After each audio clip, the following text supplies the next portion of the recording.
Hi, this is Manisha Badle. I'm a wellness trainer.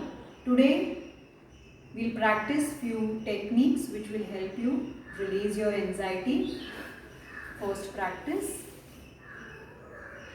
bring your hand behind your ears, reach to your ring finger and release the energy. Now other side,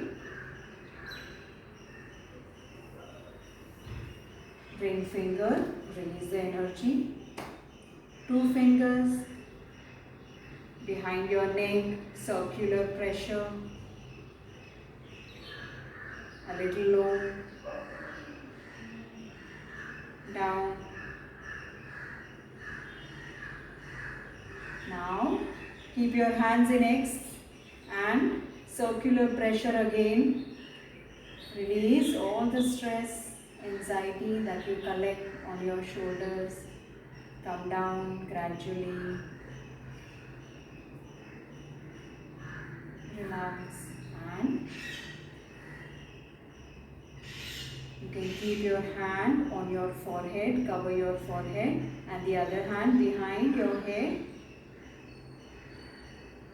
Observing our breath, we can stay in this position for 3 minutes minimum and release all your stress, all the thoughts that bring discomfort, anxiety in you. We are breathing and we are observing our breath.